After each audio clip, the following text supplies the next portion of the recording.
안녕하십니까. 독서하는 마라토너 박종필입니다. 자, 이곳 잠실 석촌호수 서호 수변무대에서 촬영하고 있습니다. 현재 시각은 2023년 5월 17일 수요일 아침 6시 22분 정도 됐습니다. 현재 동쪽에서는 오늘의 찬란한 태양이 떠오르고 있습니다. 현재 기온은 20도 정도 되는 것 같습니다. 어제는 한낮의 기온이 최고 기온이 무려 서울 지역이 31도까지 올라갔는데요. 오늘은 그보다는 낮겠지만은 그래도 오늘도 한낮의 기온은 후텁지근할 것 같습니다. 자, 이곳 잠실 석촌호수 서호 수변무대에서 롯데월드 타워를 촬영하고 있습니다. 123층 555m 높이 기준 세계 5위 규모 롯데월드 타워를 촬영을 하고 있습니다. 자, 오늘의 찬란한 태양이 떠오르고 있는 동쪽 방향을 촬영하고 있습니다. 자, 제가 잠실 한강공원을 통해서 한강 자전거 길을 힘차게 질주하면서 계속 촬영하도록 하겠습니다. 화이팅!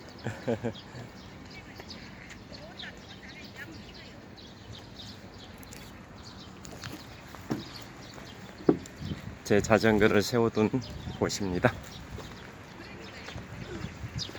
자, 현재 시각은 6시 25분입니다.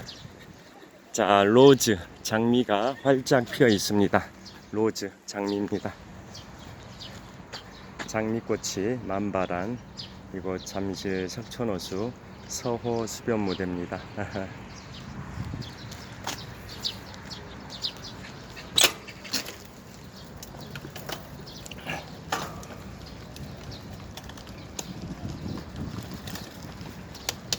자, 장미꽃이 만발하고 있습니다.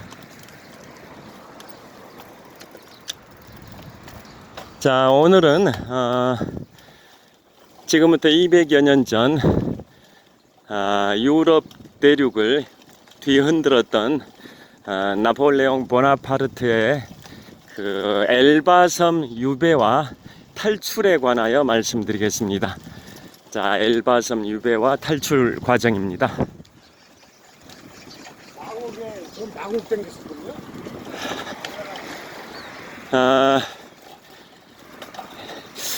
한 일주일 전만 하더라도 아침에 이렇게 자전거로 출근을 하다 보면 아침 기온이 한 12도, 13도 약간은 쌀쌀하게 느껴졌는데요.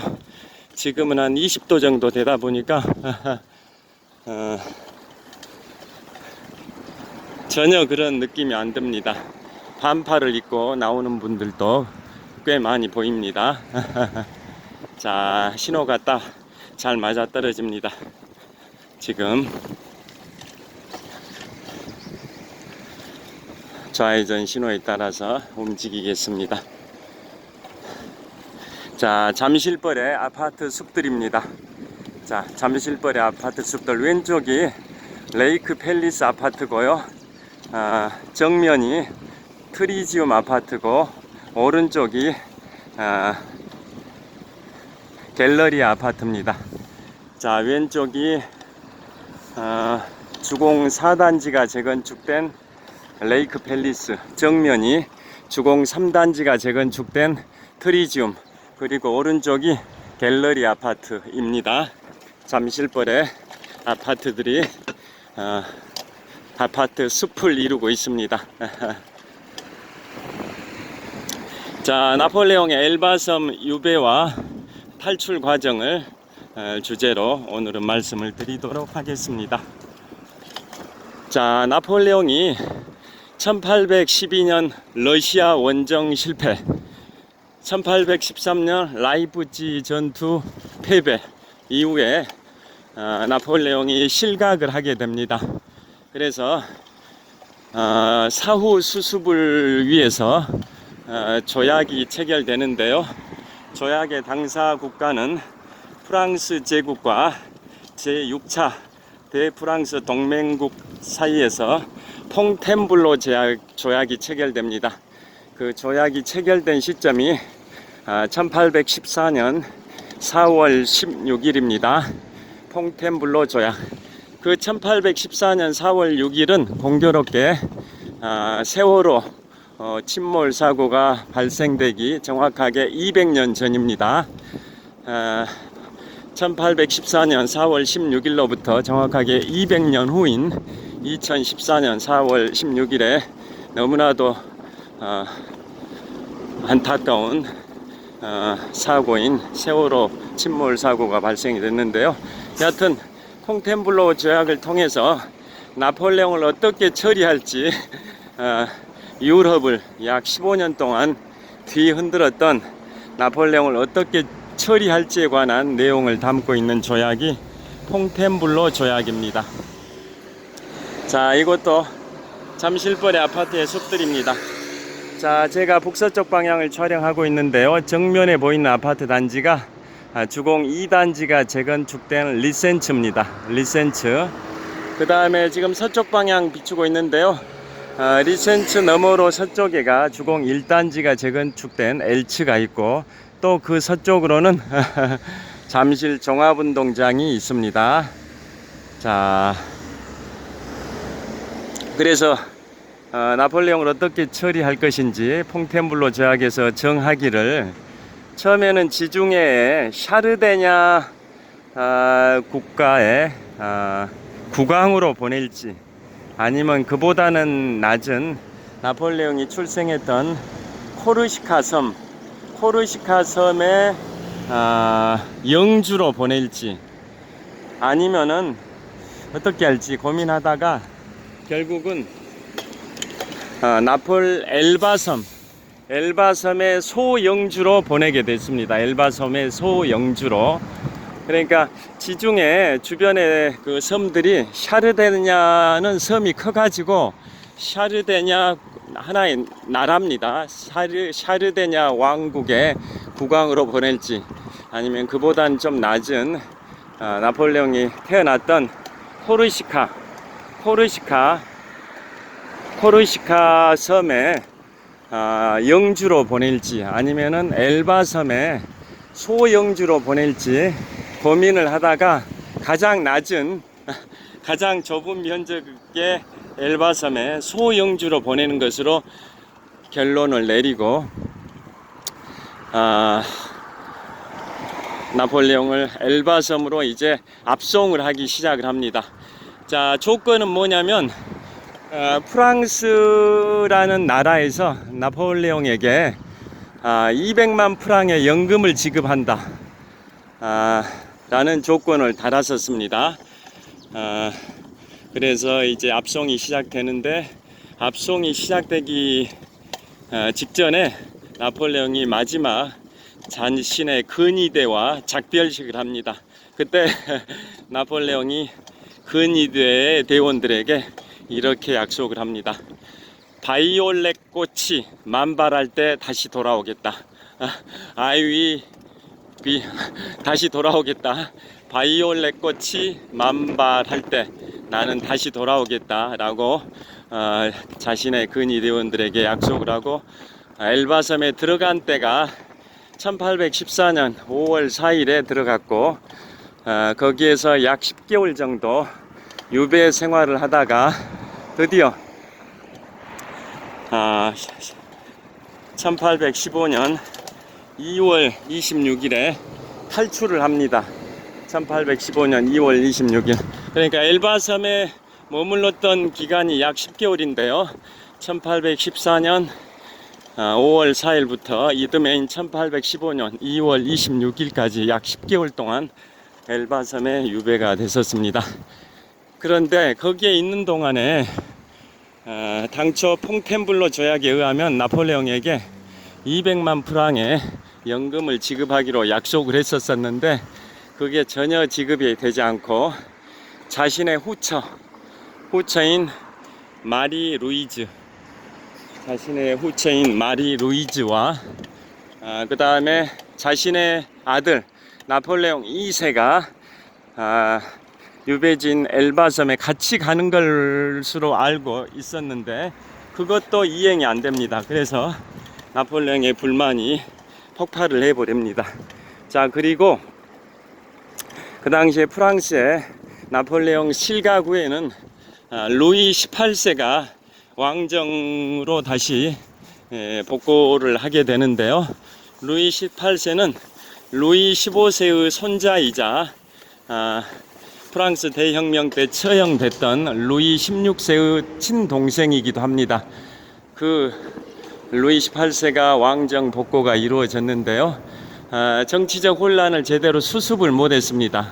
특히나 대프랑스 동맹 국가들 중에서 영국한테 굉장히 우호적이었던 반면에 나머지 유럽 대륙의 대부분의 나라들에게는 굉장히 비우호적으로, 적대적일 정도는 아니지만 그래도 비우호적으로 대했었습니다. 그래서 주변 국가들도 굉장히 불만이 있었고, 국내에서도, 프랑스 국내에서도 사회 혼란을 제대로 수습을 못하니까 나폴레옹에 대한 향수가 많이 느껴지는 그러한 여론이 조성이 됐었습니다. 자, 이곳 잠실나들목 간판입니다. 자, 잠실나들목 간판에서 서쪽 방향을 촬영하고 있습니다. 저는 반대로 동쪽 방향으로 힘차게 질주하면서 계속 촬영을 하겠습니다. 자, 이번에는 자, 그래서 나폴레옹은 프랑스 국민들도 나폴레옹 시절이 좋았다. 국관이 명관이다. 지금의 루이 18세보다는 국관이었던 나폴레옹 보나파르트 전 황제 시절이 좋았다라고 나폴레옹에 대한 그리움, 향수를 가지고 있었고, 또 나폴레옹의 친어머니와 누이도 황족이 다시 황족이 되고 싶어서 나폴레옹의 탈출을 계속 요구하는 그런 상황이었고, 그 다음에 나폴레옹 스스로도, 잠깐만요, 여기 통과하고 찍겠습니다. 나폴레옹 스스로도 과거에 유럽 대륙을 뒤흔들었던, 호통치던 그런 프랑스 제1제국의 황제였던 사람이 그 조그만 지중해의 섬 엘바섬의 소영주로 급강등이 되다 보니까 불만이 누적될 수밖에 없었던 거죠. 약속했던 연금 200만 프랑도 입금되지 않지 후처였던 마리 루이즈나 친아들 나폴레옹 2세도 엘바섬으로 함께 오지 못했지. 그래서 너무나도 분노가 폭발해 가지고 엘바섬 유배 딱 10개월 만에 탈출을 합니다. 그래서 탈출을 시작한 때가 엘바섬에서 탈출한 날이 1815년 2월 26일이고요. 그 다음에 그로부터 약 3주 후인 1815년 3월 20일에 프랑스 파리에 입성을 합니다. 그래서 그 당시에 루이 18세 국왕을 몰아내고, 루이 18세 국왕은 영국으로 망명을 합니다. 그리고 나폴레옹이 다시 집권을 하게 되는데요. 그런데 이제 90일 천하로 끝나죠. 100일 천하도 아니고 90일 천하.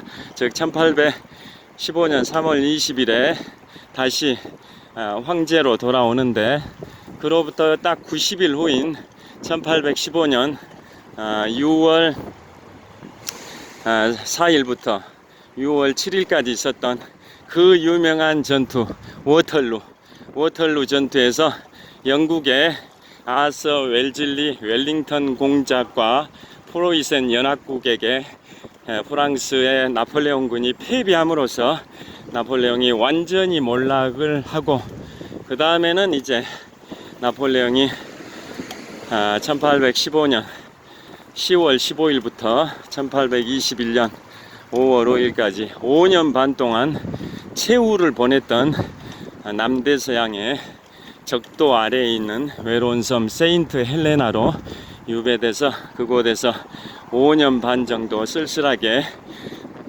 유배 생활하다가 1821년 5월 5일에 생을 마감했습니다. 자, 그래서 생을 마감할 때 나이가 만 52세였습니다. 그래서 지금 올해가 나폴레옹 서거 202주년입니다. 자, 내리막길 시작됩니다. 여하튼 그러한 과정이 있는데요. 여기에서 이제 재밌는 얘기를 소개해 드리겠습니다. 나폴레옹이 엘바섬에서 1815년 2월 26일에 탈출을 했다라니까 그게 프랑스 국왕 루이 18세에게 보고가 됐고 루이 18세가 나폴레옹 토벌군을 보냅니다. 그런데 나폴레옹은 탈출한 지 3일 만인 1815년 3월 1일 3일절에 프랑스의 깐느 지방에 쥐앙만에 상륙합니다. 쥐앙만. 자, 깐느 잘 아시죠? 프랑스 남부 지중 해안 도시 깐느. 세계 3대 영화제가 프랑스 깐느 영화제, 이탈리아 베네치아 영화제, 독일의 베를린 영화제, 이 세 개 영화제가 세계 3대 영화제인데요. 그 중에 하나인 프랑스의 깐느 지방 깐느 영화제가 열리는 칸 영화제라고 하죠. 칸 영화제. 칸에 쥐앙만에 상륙을 합니다. 그래서 토벌대와 맞섭니다. 그래서 토벌대들이 그 중에 대표적인 사례, 나폴레옹의 카리스마가 얼마나 대단했는지를 단적으로 보여주는 대표적인 사례가 있습니다. 쥐앙만에 상륙해서 계속 프랑스 파리를 향해서 진격을 하는데요. 그때 루이 18세가 보낸 대표적인 토벌대 제5보병연대와 맞닥뜨립니다. 제5보병연대. 그래서 나폴레옹이 자신이 계속 파리를 향해서 진격함에 따라 자기를 따르는 병력들이 계속 늘어나는 겁니다. 나폴레옹에 대한 향수에 사로잡혔던 병사들이 계속 나폴레옹의 뒤를 따르는 거죠. 나폴레옹에 동화되는 거죠. 그런데 이제 그래서 계속 진군을 하는데 루이 18세가 보낸 제5보병연대가 길을 막습니다. 그래서 나폴레옹이 자신을 따르는 군대 제일 앞에 서서 자신을 가로막는 제5보병연대를 향해서 이렇게 외칩니다. 제5보병연대 병사들이여, 제군들의 황제 나폴레옹 보나파르트가 여기 있네. 나를 쏠 자가 있냐? 나를 쏠 자가 있으면 내 가슴이 여기네. 여기를 쏘게 라고 호통을 지르자 그 보병연대 연대원들 대부분이 황제 폐하 만세라고 외치면서 다 항복을 했다는 일화가 있고요. 자, 일본은 2차 세계대전 당시에 그 괌 사이판에 가면 사이판에 만세 절벽이 있습니다. 미군에 의해서 최후를 맞이한 일본군 병사들이 황제 폐하, 천황폐하 만세를 외치면서 다 자살을 했던 자살바위 절벽이 있습니다. 그 절벽에서 다 천황폐하 만세를 외치면서 투신을 해서 최후를 맞이했던 게 괌 옆에 사이판의 만세 절벽인데요.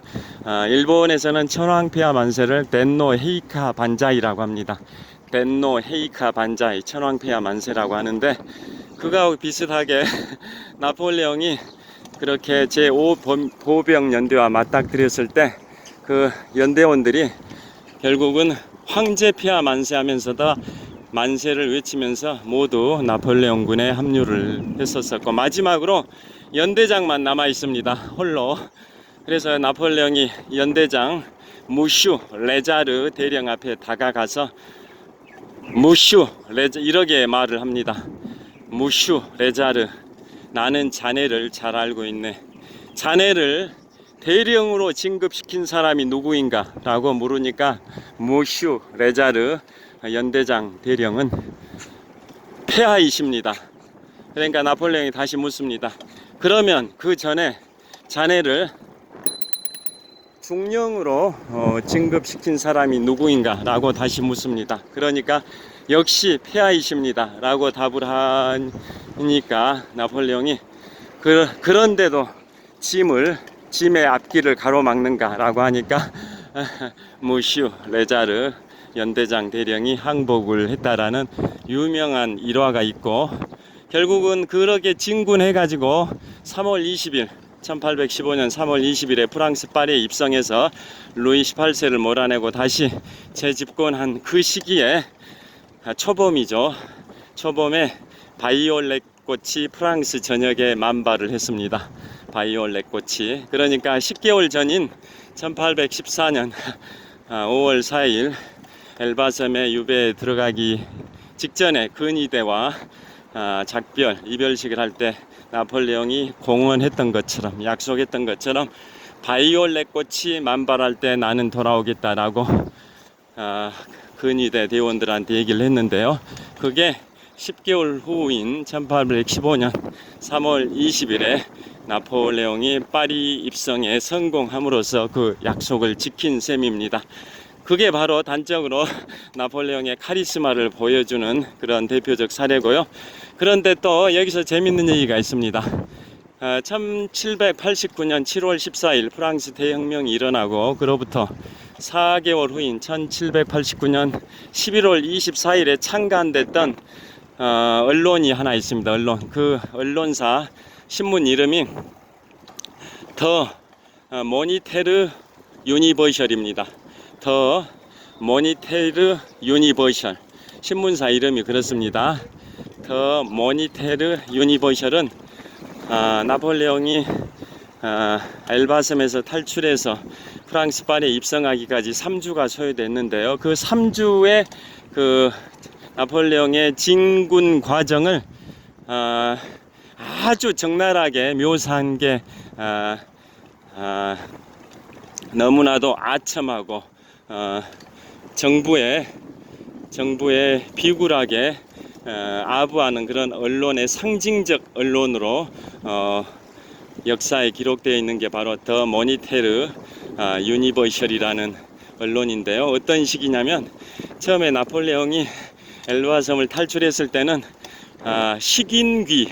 귀신이라는 뜻이죠. 사람을 잡아먹는 귀신, 식인귀가 엘바섬을 탈출했다.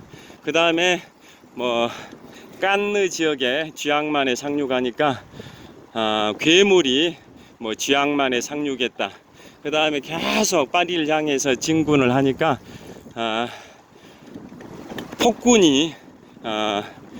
독재자 폭군이 계속 진격 중이다라고 하다가 이제 대세가 나폴레옹한테 다 항복하는 분위기가 되다 보니까 이제 논조가 굉장히 권력에 빌붙는 그런 논조에 글을 또 이제 쓰게 됩니다. 그래서 보나파르트 계속 파리를 향해서 진격 중이다라고 하고, 나중에 가서는 나폴레옹 파리 퐁텐블루 궁에 도착하시다라고 굉장히 아부하는 걸로 논조가 바뀌고, 마지막에 가서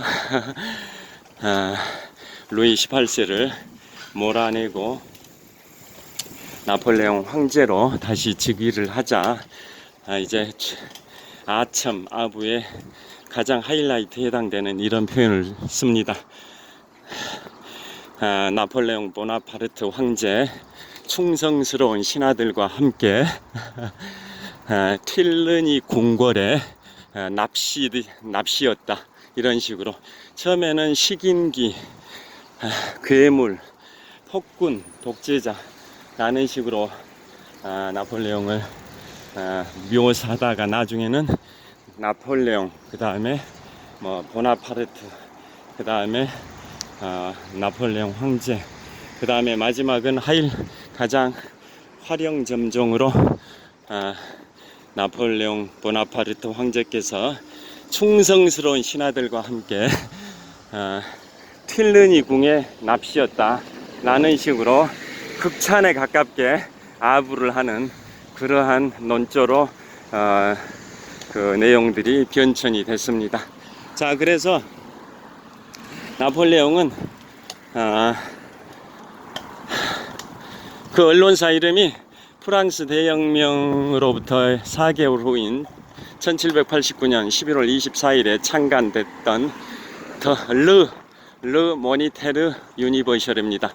프랑스의 르몽드지라는 언론이 있듯이 르 모니테르 유니버셜이라는 언론입니다. 자, 여기에서 이 시야를 가리고 있어서 차가 조심스럽습니다.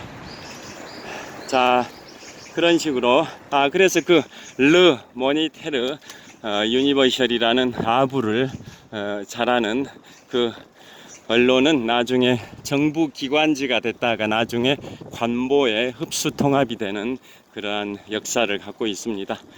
여하튼 오늘은 나폴레옹의 엘바섬 유배와 그 탈출 과정에서 발생했던 나폴레옹이 파리를 향해서 진격할 때 제5보병연대와 맞닥뜨렸을 때 나폴레옹의 카리스마 때문에 나폴레옹의 그 군대들이 모두 나폴레옹을 토벌하러 루이 18세가 보냈던 토벌군들이 나폴레옹한테 다 항복했다라는 일화와 아부를 일삼던 르 모니테르 유니버셜 언론에 관하여 재미있는 에피소드를 말씀을 드렸습니다. 자, 굉장히 날씨가 오늘 기온이 한 20도 정도 되고 오늘 또 낮 최고 기온이 어제는 31도 정도 됐는데요. 오늘은 낮 최고 기온이 한 27, 8도 되는 것 같습니다. 그리고 이번 주 내내 아침 최저는 기온이 한 18도 내외, 그 다음에 낮 최고는 기온이 26, 7도 내외가 되는 것 같습니다. 그야말로 이제는 24절기상 입하, 여름의 문턱인 입하도 지나고 이제 본격적으로 여름이 시작되고 있는 것 같습니다. 자, 최근에 제가 나폴레옹에 관하여 계속 말씀을 드렸는데요. 제가 지금부터 3년 1개월 전인 2020년 4월 1일에 제 인문학서적 세 번째 출간작으로 제목이 프랑스 대혁명과 나폴레옹, 부제목이 불세출의 영웅 나폴레옹의 삶과 전쟁이라는 내용으로 인문학서적 세 번째 출간작을 출간했었는데요. 거기에 나와 있는 내용들을 좀 요약해서 말씀드린 겁니다. 자, 이제 천호역 도착하기 한 3분 전입니다. 제가 자전거로 거의 매일 출퇴근하는 그런 루틴한 루트를 타고 지금 자전거 출근길에 천호역을 향해 자전거 질주를 하고 있습니다.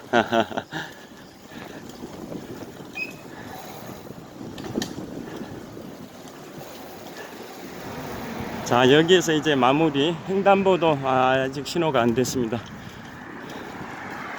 자, 이곳이 천호역 방향입니다. 동쪽으로 200m 지점에 천호역이 있습니다.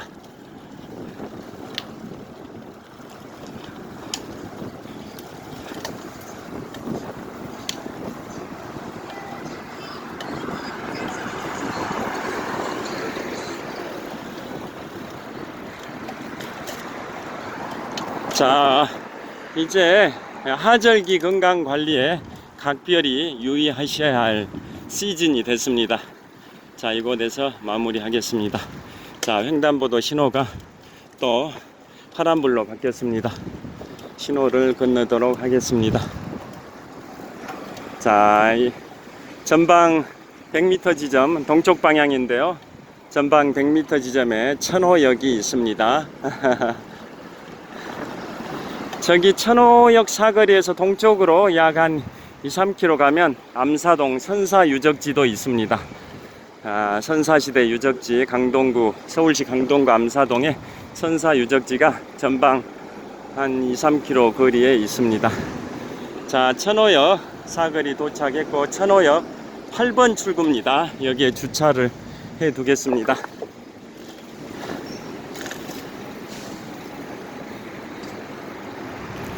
자, 현대백화점 천호점이 보입니다.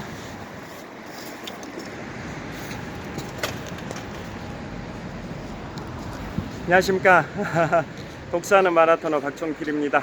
자, 오늘 현재 시각 2023년 5월 17일 수요일 아침 7시 가까이 됐습니다. 자, 오늘도 유쾌, 상쾌, 통쾌한 뜻깊은 보람찬 즐거운 행복한 하루 보내시길 빌겠습니다. 시청해 주셔서 감사합니다. 화이팅! 자, 현대백화점 천호점 너머로 오늘의 찬란한 아침 태양이 떠오르고 있습니다. 자, 천호역 사거리입니다. 감사합니다. 좋은 하루 되세요.